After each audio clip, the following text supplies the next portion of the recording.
guardado em minha unção. Existe um lugar perfeito dentro do meu coração, aonde você pode se esconder, guardado em minha unção.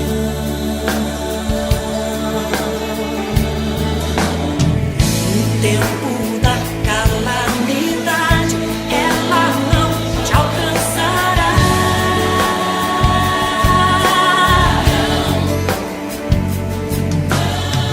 No meio de uma tempestade, a chuva só virá pra abençoar.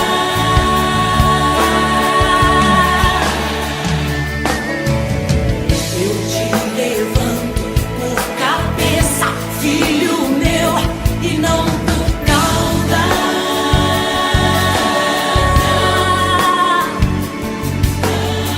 Em meio à crise te sustento e te faço prosperar.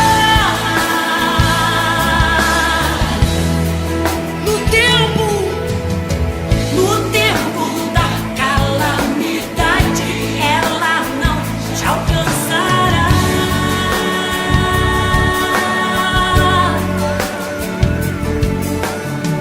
No meio de uma tempestade, a chuva só virá pra abençoar, te abençoar, te abençoar.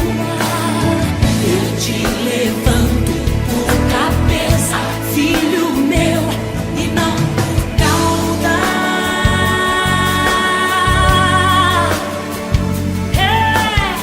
Em meio à crise te sustento e te faço. Amém, irmãos? Graças a Deus, a gente tem recebido notícias muito positivas em relação à campanha, né? Eu vi testemunho, já chegou ao meu conhecimento aqui de irmãos que tiveram, assim, vitórias significativas, né? Fruto de oração, de resposta de Deus.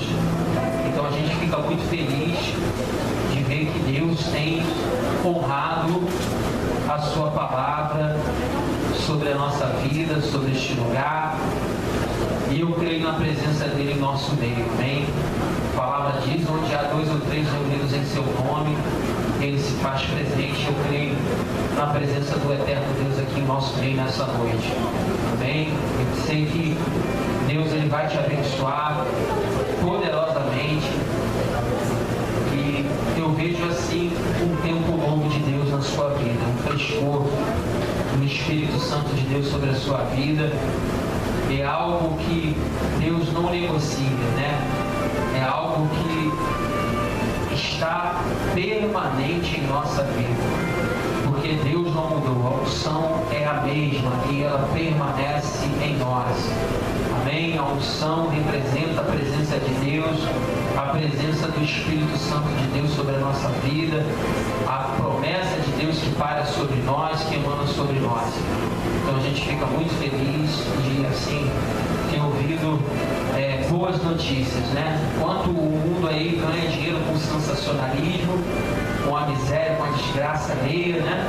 A gente fica muito feliz porque aqui a gente só ouve coisas boas, coisas que edificam o nosso coração, né? Paulo diz lá em Filipenses capítulo 4, versículo 8, que aquilo que é belo, que aquilo que é puro, que aquilo que é verdadeiro, se alguma virtude há, se algum valor existe, nisso pensai. É isso que o nosso pensamento deve abrigar, deve guardar, né? Não observar vento de maus rumores, mas sim aquilo que Deus fala a nosso respeito. Porque muitas vezes Deus, ele vai na contramão daquilo que as pessoas aí estão analisando e sintetizando aí a sociedade em que a gente vive, né? Deus vai na contramão disso tudo. Amém? Então, enquanto eles pregam morte, Deus prega vida, né? Enquanto eles pregam medo, né? Deus prega coragem. enquanto a sociedade impera o desânimo, na palavra de Deus há ânimo suficiente para você vencer a adversidade. Amém? Então, eu queria, para não ficar nas minhas palavras, eu queria compartilhar algo da parte de Deus, que Deus colocou no meu coração, que eu vejo que tem tudo a ver com mais essa volta da campanha que a gente está dando nessa noite. Eu creio que se você pegar essa palavra, tomar posse dessa palavra nessa noite, guardar ela no teu coração, eu tenho certeza que Deus vai realmente fazer, edificar mais um tijolinho na sua vida. Amém? Vai colocar mais um tijolinho lá, mais um tijolinho você vai galgar na sua vida. Eu queria compartilhar o livro de Neemias. Livro de Neemias.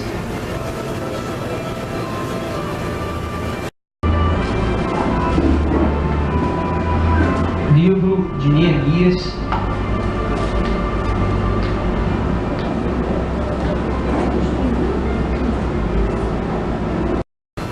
Versículo 10, capítulo 2, versículo 10. Neemias, capítulo 2, verso de número 10.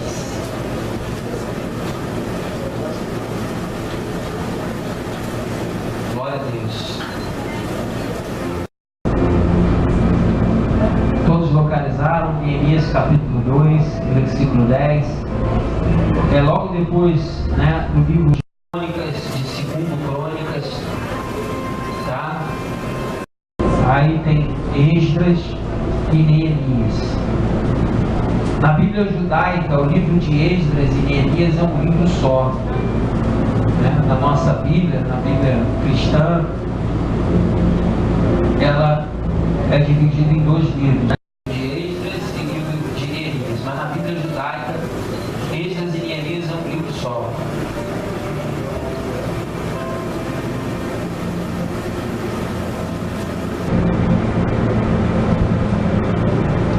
Todos localizaram? Glória a Deus. Solange está alegre, não muito presente. Meu presente, aniversário.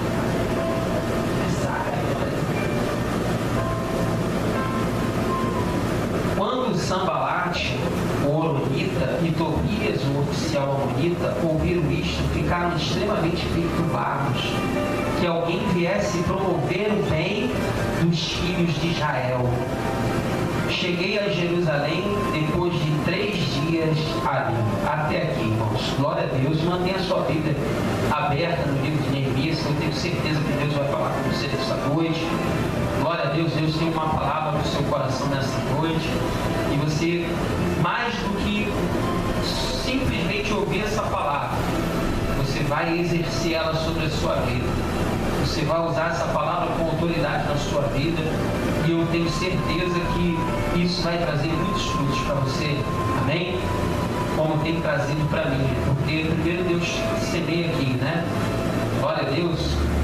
Eu costumo dizer que o pregador ele dá pão, O pão que ele recebe, ele compartilha. Então, esse livro é um livro de Neemias. Ele é um livro que está intimamente ligado ao livro de Esdras. Eu vou explicar para você por quê. Primeiramente, Deus ele faz as coisas sempre de forma ordeira. Deus tem um propósito em tudo. Deus não sai atropelando nada.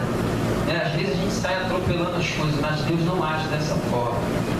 Em Esdras capítulo 1, fala que depois de 70 anos de cativeiro, o que foi o cativeiro? Quando os babilônicos, no século 6 a.C., invadiram Judá, que era a capital de Jerusalém, capital do reino de Judá, com a sua capital em Jerusalém, e levaram todos os prisioneiros lá para a Babilônia. Levaram os principais para serem servos do rei Nabucodonosor lá na Babilônia. E o que acontece? Toda a cidade ela foi devastada, ela foi destruída. E assim profetizou o profeta Jeremias, que falou que o cativeiro duraria 70 anos. Então eles foram levados e ficaram lá prisioneiros durante 70 anos, com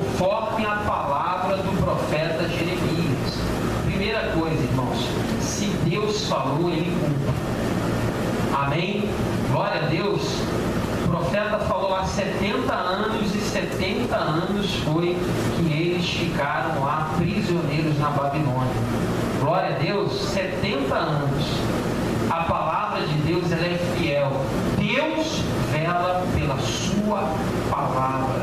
Se Deus falou algo a teu respeito, se Deus lançou uma palavra a teu respeito, essa palavra vai se cumprir, porque Deus vela pela sua palavra. Glória a Deus. Então 70 anos eles ficaram prisioneiros na Babilônia.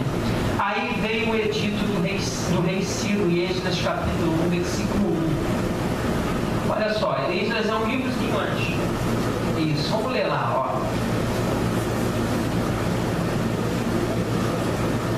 Glória a Deus. Hoje eu vou pregar mais devagarzinho, porque eu estou mais cansado hoje. Mas eu creio que Deus vai me dar um renovo, amém?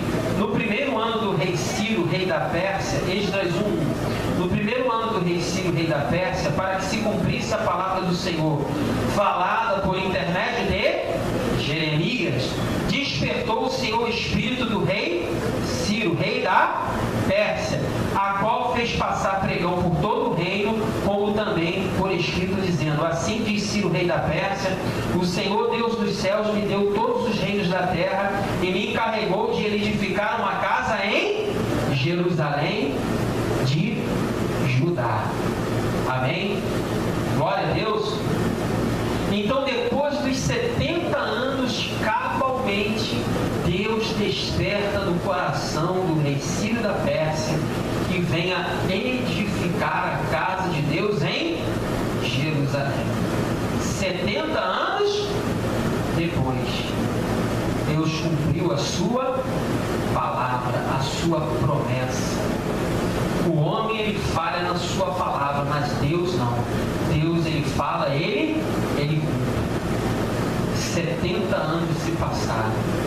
Primeiro veio Sesbazé, sobrinho do rei Josias, voltou a Jerusalém para tentar reedificar a cidade. Só que ele se esqueceu do templo. Ele tentou reconstruir a cidade. E lá ele se deparou com aqueles que não queriam que isso acontecesse, né? Em árabe se chama Raabs, os ressentidos, aqueles que foram deixados para trás, que não foram levados para a Babilônia. E aqueles que já estavam ali, que de certa forma se beneficiavam com aquela situação. Eles não queriam que a Jerusalém fosse reconstruída, que o templo fosse reconstruído.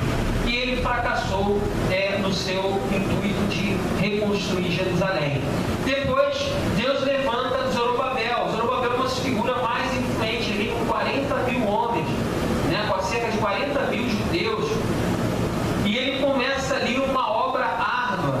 Ele não focou na cidade, ele focou no templo, porque ele também veio com Josué, sacerdote, né, filho de Zodadac, para ajudá-lo na reconstrução do templo. Glória a Deus. Contemporâneo a eles é o profeta Ageu, o profeta Zacarias. O profeta Ageu é aquele que fala que a glória da segunda casa será maior do que a primeira, porque ele está relatando ali a obra de Zorobabel. O que Zorobabel fez reconstruindo o templo. Glória a Deus. E está lá no profeta Ageu capítulo 1 também, que as pessoas voltaram ali, os 40 mil voltaram, mas esqueceram de reconstruir o templo e tentaram reconstruir a sua própria vida. E deixaram lá o templo de mão. E a Bíblia diz que o profeta Ageu foi levantado por Deus para exortar aquele povo, a falar para eles: olha, vocês trabalham e nada têm. O seu salário é colocado num sactel furado, porque vocês deixaram lá, ó, a casa do meu Deus. Abandonaram a obra de Deus, abandonaram o chamado de Deus, abandonaram, né, o objetivo inicial do seu retorno, que era edificar a minha casa. Glória a Deus. E o que aconteceu, queridos? Zorobabel foi ali, o povo, né, foi assim, aquela palavra do profeta Ageu entrou no coração do povo, e E o povo foi lá e reconstruiu o templo. E a Bíblia diz, não sou eu que digo, as escrituras que dizem, que muitos que estavam ali, de vez de se alegrar, choraram. E por isso que Deus deu aquela palavra ao profeta Ageu: a glória da segunda casa será maior do que a da primeira, porque aquele pessoal ressentido tinha visto o primeiro templo que foi construído por Salomão, que era, né, uma coisa suntuosa, cheia de ouro, né, era um templo bonito, cheio de riqueza, e aquele era mais modesto. Choraram, eles não conseguiam se alegrar porque eram pessoas rancorosas, pessoas ressentidas, pessoas amargas, e aquilo muito entristeceu o coração de Zorobabel, porque ele lutou muito para que aquilo fosse edificado. E a palavra de Deus diz que Deus, através do profeta Ageu, falou para ele: Zorobabel, filho de Nun, minha prata e meu é o ouro, e a glória da segunda casa será maior do que a primeira. O interessante é que não é a casa, o foco não é a casa, o foco não é o lugar, o foco é a glória de Deus, a presença de Deus, a manifestação de Deus, o mover de Deus. Glória a Deus, porque Deus não mora em templo construído por mãos humanas. Deus mora dentro de nós. Nós somos templo e morada do Espírito Santo de Deus. Aleluia. Então, ele conseguiu edificar o templo. Glória a Deus. E agora a gente vai com foco em Neemias. Amém? Neemias, ele foi aquela pessoa levantada por Deus, né? Neemias era primeiro-ministro do rei Artaxerxes, ele servia Artaxerxes, quer dizer que ele era um homem, era um judeu de extrema influência, porque ele fazia parte da roda pessoal do rei Artaxerxes, o homem mais poderoso da terra naquele tempo, e ele o servia diretamente. E a palavra de Deus diz que ele foi tocado pelo Espírito de Deus para reconstruir a cidade de Jerusalém. O interessante, primeiro Deus reconstrói o quê? O templo.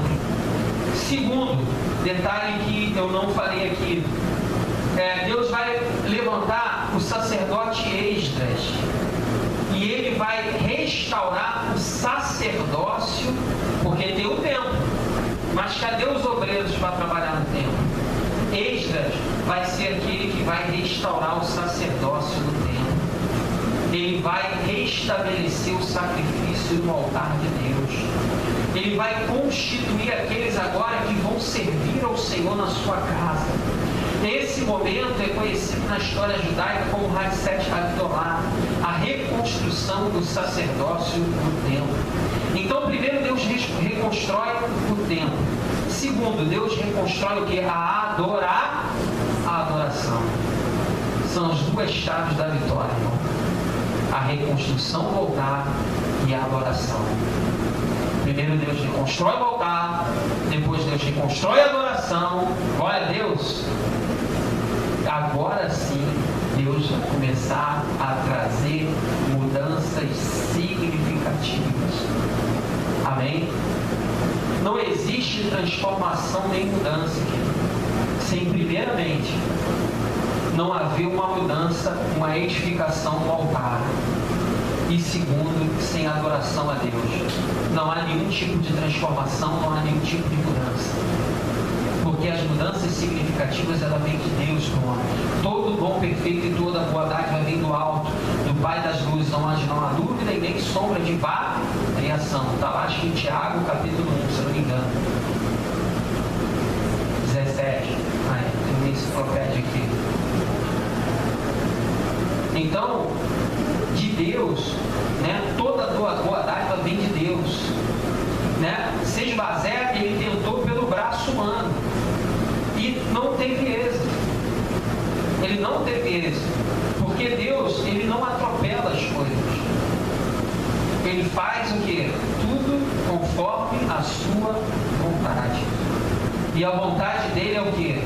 Primeiramente, nós o busquemos em espírito e em verdade, com integridade de coração. Então, enquanto ele não estabeleceu um povo que o adorasse, um povo que o cultuasse, não houve mudança significativa em Israel.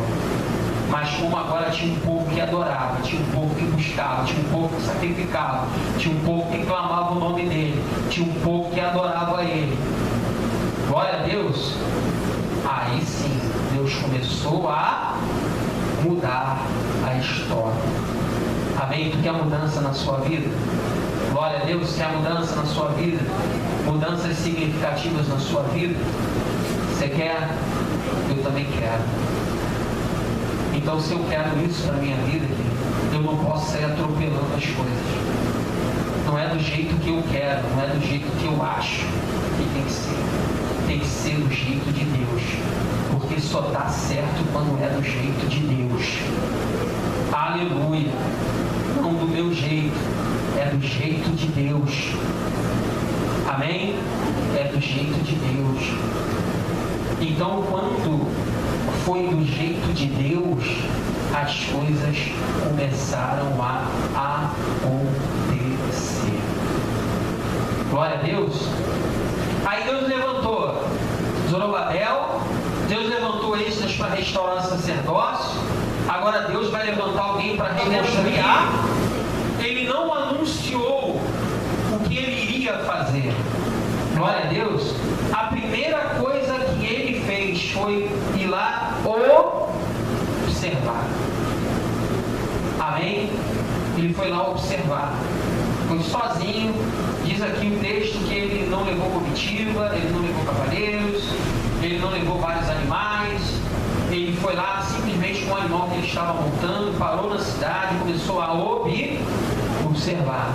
Os evangelhos dizem, irmãos, que quando a gente sai para lutar com outro exército, a gente tem que saber com quantos cavaleiros a gente vai contra aquele exército e saber a quantidade, né, de soldados que aquele exército tem, para que no meio da contenda ou da peleja a gente não venha a ser subjugado.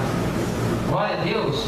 Isso ele quer dizer quando ele fala sobre aquele que edifica a sua casa sobre a areia e sobre a rocha.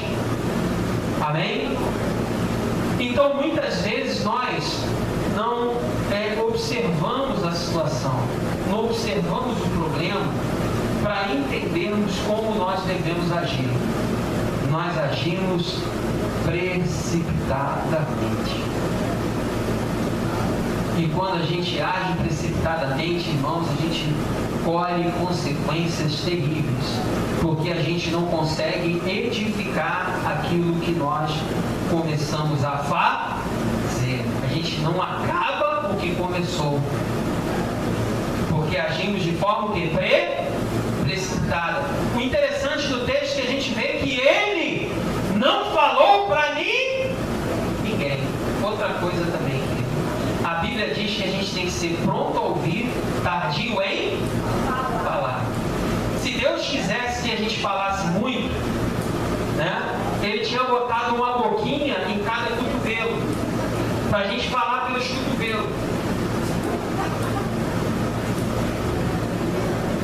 A gente tem que ser pronto em, tardio em, porque há um peso nas nossas palavras.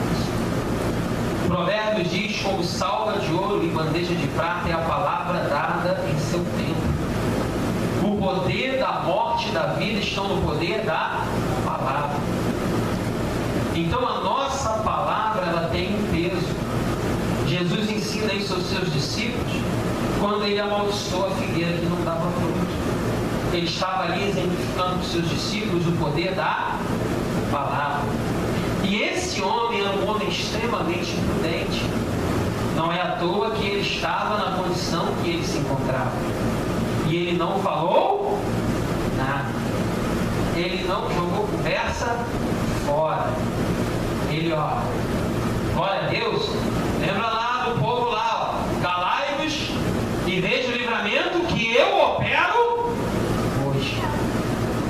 gente tem que lutar contra isso aqui, ó. Ser pronto a ouvir, tardio em falar.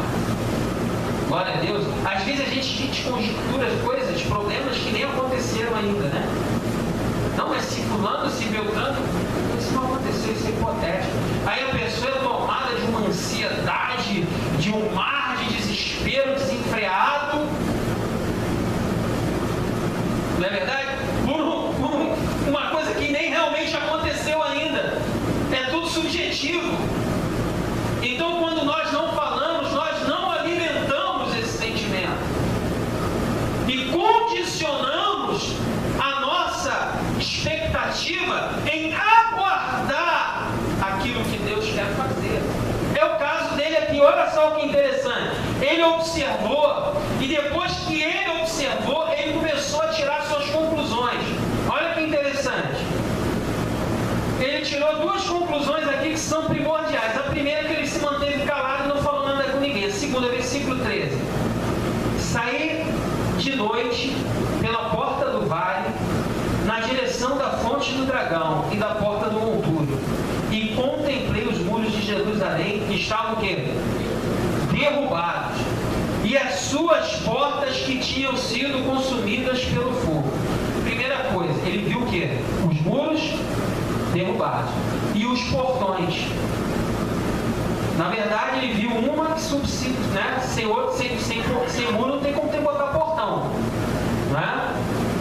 Então ele viu ali que havia necessidade de se reconstruir os muros e também se colocar aos portões. Então, o interessante é que ele observou que duas situações, uma ligada à outra.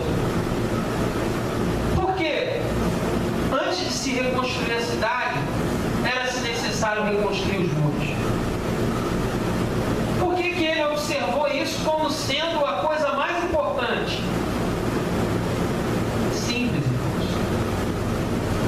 Porque com os muros, a cidade está protegida. Glória a Deus, está protegida. É preciso se edificar os muros espirituais. Você quer experimentar a multiplicação de Deus, do crescimento de Deus, da prosperidade de Deus? Começa a edificar os seus muros espirituais.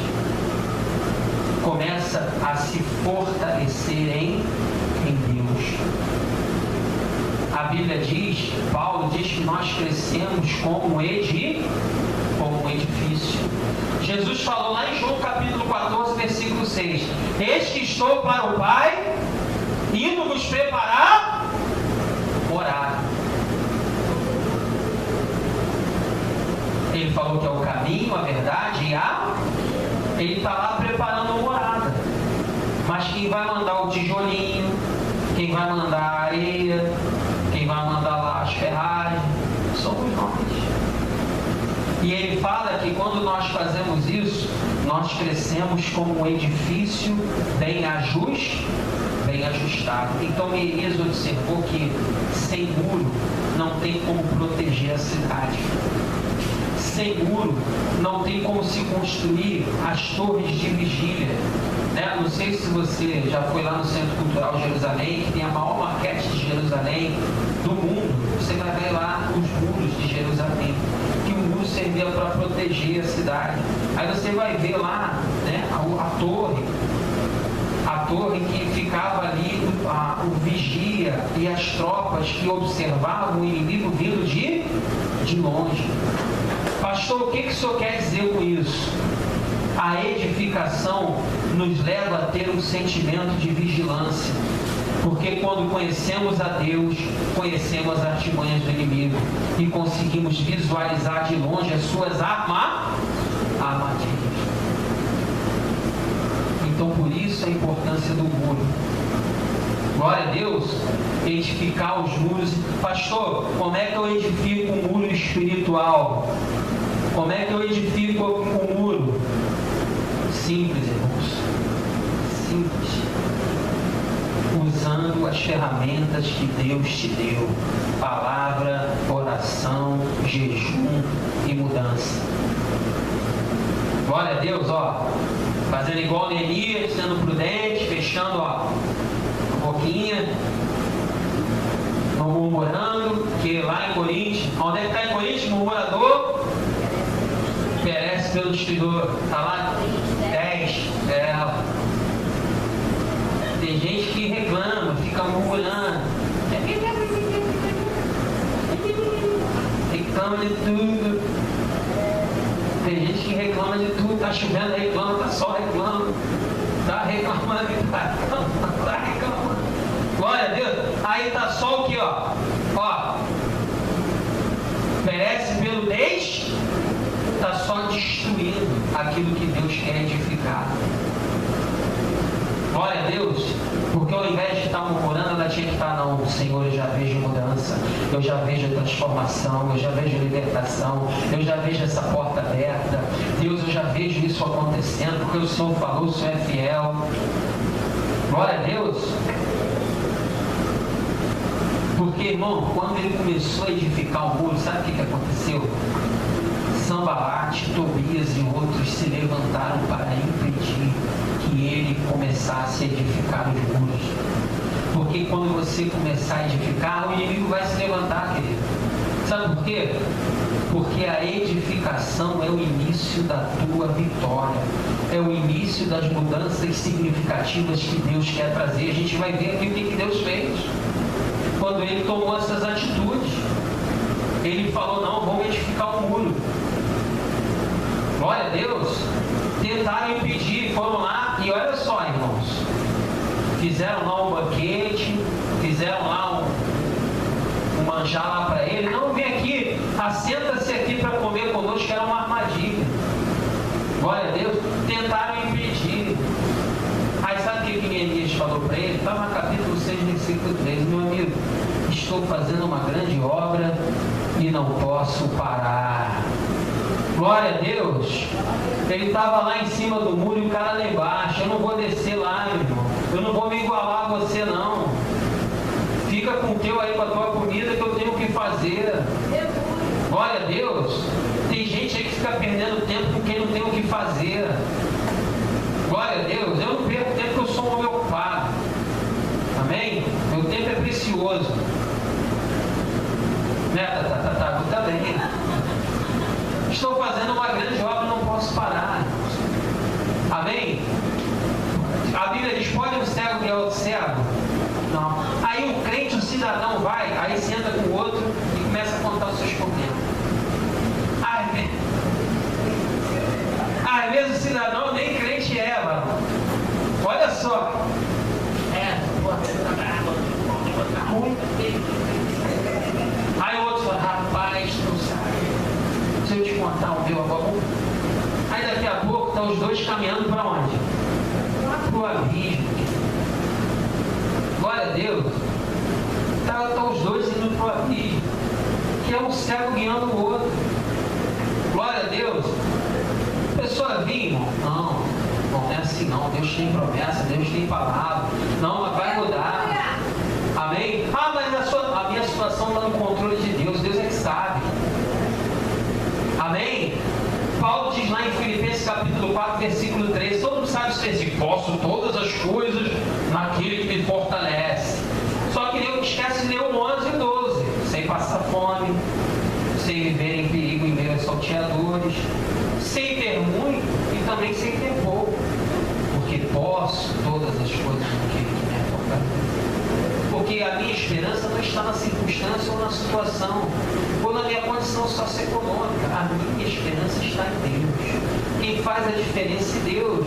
Então Neemias falou para ele, irmão, estou fazendo uma grande obra e não posso parar. Vai procurar uma roupa para passar, um tanque. Vai procurar uma laje para bater. Eu não tenho tempo. Glória a Deus. Estou fazendo uma grande obra e não posso parar. Então ele viu que era necessário primeiro se edificar os muros, para que a cidade não ficasse à mercê dos salteadores, dos saqueadores, do inimigo. Irmãos, você só vai se ver forte contra o inimigo quando você se fortalecer em Deus. Porque a Bíblia diz que quando nós fazemos isso, Paulo cita o soldado pretoriano, né? Revestido de toda a armadura de Deus, o capacete da salvação, né? O escudo, né? As sandálias da preparação do Evangelho da paz, a espada do Espírito, que é a palavra, para que possais resistir aos dardos inflamados do maligno. Quando você se propõe a buscar a Deus, você cria fortalezas em Deus e Ele vencerá os teus inimigos. Os teus inimigos não conseguirão mais te sobrepujar. Você vai conseguir a libertação, a transformação, a mudança. O inimigo, ele não vai conseguir mais ter domínio em determinados territórios da sua vida, porque você edificou ela em Deus. Ah, pastor, mas eu não sou super-homem. Eu também não, mas eu corro para a cruz. Eu quero ver ele me pegar eu atrás da cruz. Não vai. Porque ele vela pela minha vida. Ele edifica a minha alma. Ele edifica a minha vida. Então ele viu que era necessário se construir os muros. Segundo, com os muros, os portões. Os portões em Jerusalém, eles têm no mundo antigo, especificamente, nesse período, acontecia uma coisa muito importante nas portas da cidade. Nas portas da cidade de Jerusalém, no século V, no século VI, antes da era cristã, era onde ficavam os magistrados, era onde se tinham os tabeliões, os escrivões que estavam ali para perpetuar a justiça, para selar acordos, para julgar questões. Era onde Salomão foi lá na entrada julgar lá aquela mulher que tinha ali sido com seu filho, né? Que o filho morreu e a outra o tomou, né? Foi lá na entrada da cidade que Salomão foi julgar a causa, porque era na entrada, na porta da cidade que se pleiteava o seu direito, onde havia justiça. Glória a Deus. Justiça ali que você tinha ali a sua causa julgada. Se você foi uma pessoa injustiçada, ali você recebia justiça. Então, sem as portas da cidade, não tinha como perpetuar o comércio e nem a justiça. Não existia como ter crescimento. Então, as portas, além dos muros, eram importantes, porque é ali que se tinha a justiça e o crescimento. A Bíblia diz, em 1 João capítulo 1, versículo 9, se confessarmos os nossos pecados, Ele é fiel e justo para nos perdoar os pecados e nos livrar de toda a injustiça. Quando nós edificamos a nossa vida espiritual, quando nós começamos a consolidar os muros espirituais, nós começamos a experimentar a justiça de Deus. Deus começa a fazer justiça na nossa vida. Nós começamos a ser justificados pelo sangue de Jesus, porque a palavra de Deus diz que Deus não se lembra mais dos nossos pecados. Ali nós começamos a experimentar da contrição, do arrependimento, da mudança, do perdão, do alívio, do peso espiritual que começa a sair. A nuvem, né? A nuvem, um crente frente fria, né? Ele está sempre com aquela nuvem.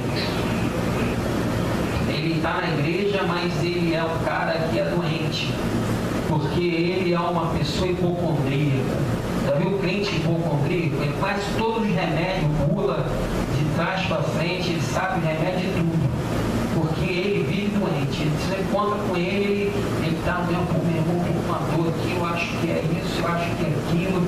Quando você conversa com ele, se você vacilar, você fica doente também. Ele começa a achar um montão de doença. Você sente dor assim? Aí assim, eu sinto, rapaz, isso aí.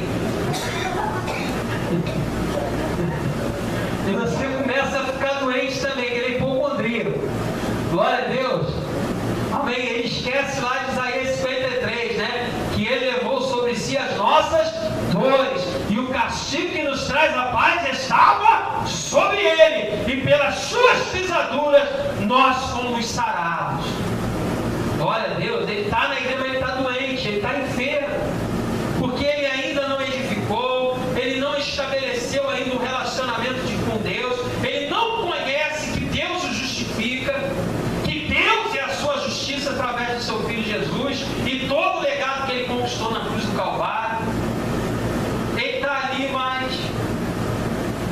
Ele não experimentou disso ainda. Ele está com dor, dói tudo. Estou com dor aqui, estou com dor ali, estou com dor lá. Glória a Deus, é o crente frio, vem aquelas nuvens de raio. É uma pessoa extremamente pessimista, uma pessoa cheia de síndrome. Ele está com síndrome do pânico, síndrome disso, síndrome daquilo. Ele ainda não experimentou do bálsamo de Gileade, que Deus é lenitivo para a alma. A Bíblia diz que o verdadeiro amor lança fora todo medo, toda patologia, toda psique em relação ao medo, você é liberto, querido. Porque verdadeiramente, se o Filho vos libertar, sereis livres. O cara toma remédio para dormir, remédio para dormir, remédio para acordar. Ele toma remédio para tudo. Glória a Deus. Porque ele é doente, ele não edificou a sua vida espiritual, ele não observou como Neemias, ele não fez uma introspectiva sobre a situação, sobre a sua vida, para que em Deus ele viesse a construir a sua cura. Ele não diagnosticou, ele é incapaz de olhar para si mesmo, ele consegue olhar muito bem para a vida dos outros. Vida dos outros, em novela da Globo, ele sabe tudo. Mas, para ele em si, né, porque isso dá uma... Quando a pessoa, ela começa a falar do outro, isso é psicológico.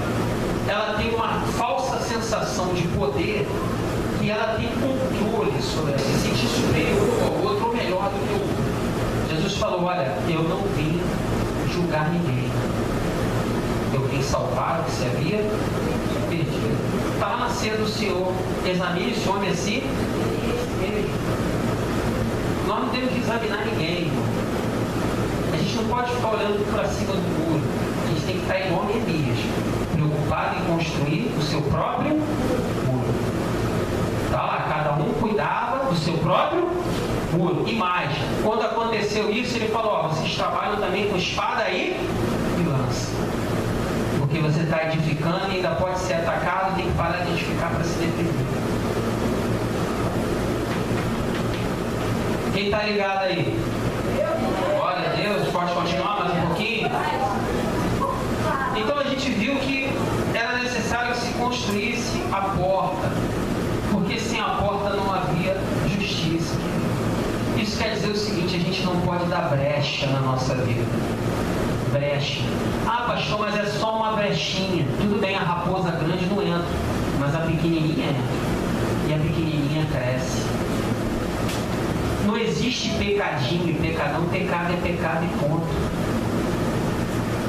Glória a Deus. Pecado é pecado. Ah, mas eu vou ser todo certinho. Amém.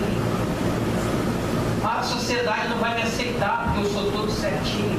Amém. Eu não estou aqui para agradar o homem, estou aqui para agradar a Deus.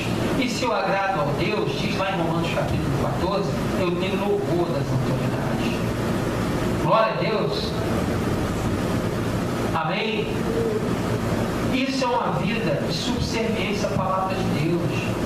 Então tem que se fechar as brechas, amém? Não pode dar brecha.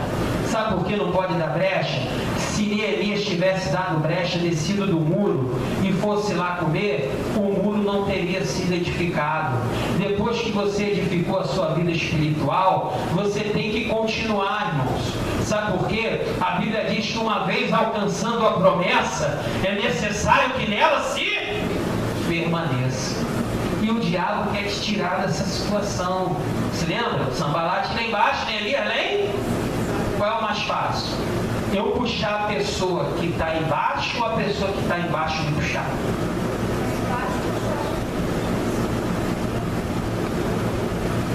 Então vigia. Glória a Deus. Vigia. Eu aprendi uma coisa com o irmão Omar, um senhor que me discipulou quando era jovem. Tem muito tempo isso. E ele dizia uma coisa que eu guardo na minha vida até hoje. Sabe qual é?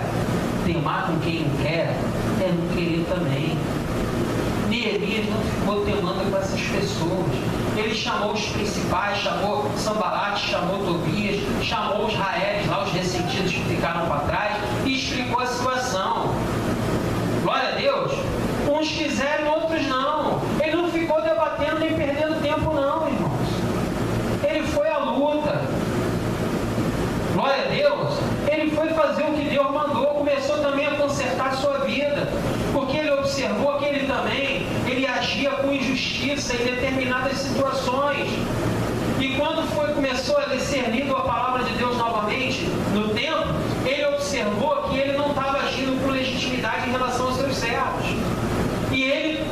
ele fez?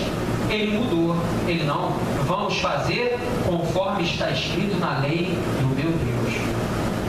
Quando você começa a edificar, quando você fecha as brechas, glória a Deus, você começa a observar o que precisa ser mudado.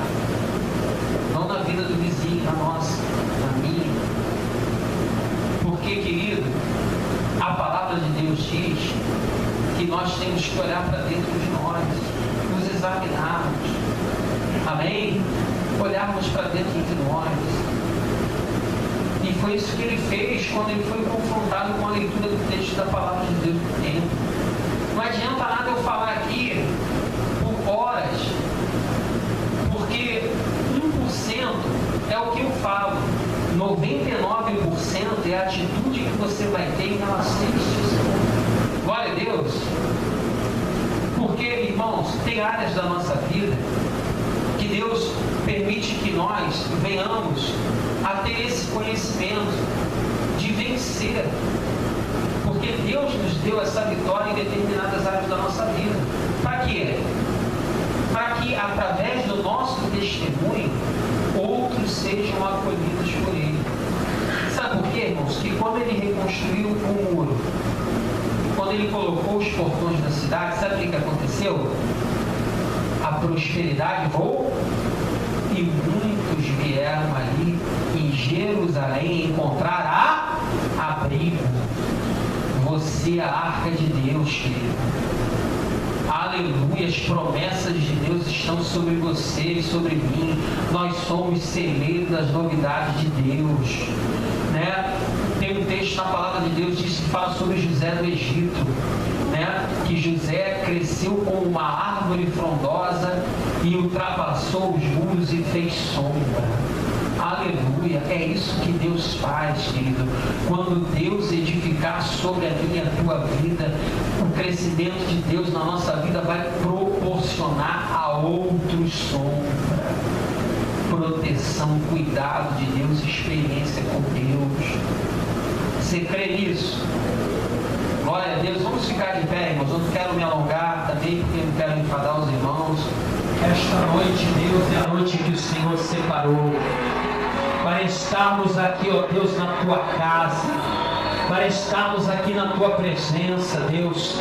Senhor, eu venho aqui nesta noite clamar a tua misericórdia sobre a minha vida, clamar a tua graça sobre a minha vida, ó Deus, porque não é pela minha capacidade humana, ou é pela minha força, ou é pelo meu conhecimento, não, Deus. Deus, eu sou dependente de Ti, Pai amado. O Senhor é o meu sustento, o Senhor é a minha fortaleza, o Senhor é o meu socorro bem presente no tempo de angústia. Quando muitos se levantam contra a minha vida, eu me refugio em Ti, eu me refugio na Tua palavra, nas Tuas promessas. Deus, e aqui eu estou clamando a Tua misericórdia, eu estou clamando a Tua graça sobre nós, o Teu favor sobre a nossa vida. Pois para onde nós iremos? Pois só o Senhor tem palavra de vida eterna. Deus, eu te amo. Eu preciso, Senhor, cada vez mais do Teu amor sobre a minha vida, do Teu favor sobre a minha vida. Senhor, muitas vezes, Senhor, Deus, eu sou uma pessoa falha. Eu sou uma pessoa, Senhor Jesus, que Deus Todo-Poderoso, preciso sempre que o Senhor venha me orientar, que o Senhor venha puxar minha orelha, que o Senhor venha me mostrar o caminho, a direção. Senhor, muitas vezes eu peco por palavras, no meu falar, ó Deus, porque eu às vezes erro, porque falo em precipitação. Muitas vezes, ó Deus, vem aflorar a emoção em mim e eu erro, Deus, porque falo demais. Mas, Senhor, que em nome de Jesus, Senhor, todas as palavras que eu falei por precipitação, que eu falei no momento, Senhor, impensado, ó Deus, no momento, ó Deus, de infortúnio, em nome de Jesus, que essas palavras sejam canceladas no mundo espiritual, que o diabo não venha ter legalidade sobre essas palavras, porque eu as confesso a Ti nesta noite. E aquilo que é confessado em sinceridade e em contrição no coração é lançado no mar do esquecimento. Se eu falei mal de alguém, Deus, se em algum momento eu fiz um comentário, Deus, e esse comentário foi um comentário contra aquele a qual é alvo do Teu amor, Deus, em nome de Jesus eu te peço perdão. Eu quero ser um homem prudente em palavras, como o rei Davi falou: coloca um guarda em minha língua, refreia a minha língua, refreia os teus lábios, porque o varão que refreia a sua língua, tal varão é poderoso em Deus, porque refreará todo o seu ser. Dai-me esta sabedoria, esta unção, Pai. Abençoa, Senhor, a minha vida, abençoa este ministério, abençoa o Teu povo que se chama pelo Teu nome, a qual o Senhor tem semeado neste lugar.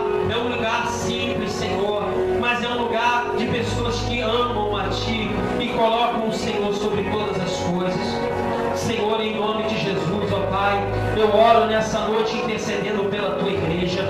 Senhor, com os pastores que estão aqui, as Tuas pastoras, mulheres de oração, mulheres que têm se comprometido, ó Pai, em fazer o melhor para Ti, em buscar a Tua presença, em interceder por este povo que o Senhor tem semeado neste lugar. Senhor, em nome de Jesus, eu quero orar pelas famílias aqui representadas. Eu queria convidar você, querida, a vir aqui na frente nessa noite, porque eu quero orar pela sua vida, que você apresente a sua vida ante o altar de Deus, porque eu creio, querido, que se nós voltarmos para Deus neste tempo, Deus vai mudar a nossa história, Deus vai mudar a nossa realidade, porque Deus há de edificar uma obra sem precedente em nossa vida. Deus há de edificar os muros espirituais e certamente as brechas serão tapadas e Deus fará uma obra sem precedente. Certamente experimentaremos da multiplicação de Deus sobre a nossa vida. Deus, muito obrigado, Senhor. Muito obrigado por esse tempo que nós estamos aqui nesta noite. Senhor, não sabemos o dia nem a hora que o Senhor virá, mas queremos que o Senhor venha apresentar, Deus, este azeite, a Tua presença, Senhor, sobre a nossa vida. Que o Senhor venha despedir o Teu povo em paz. Que o Teu amor, a Tua graça e a glória do Teu Santo Espírito estejam sobre todos que esperam a vinda do Cristo glorificado para estar com Ele para todos sempre. Amém. Uma coisa disse Deus, duas vezes é ouvir que o poder pertence a Deus. Salmo 62, 11. Crê no Senhor Jesus e será salvo tu e a tua casa. Amém.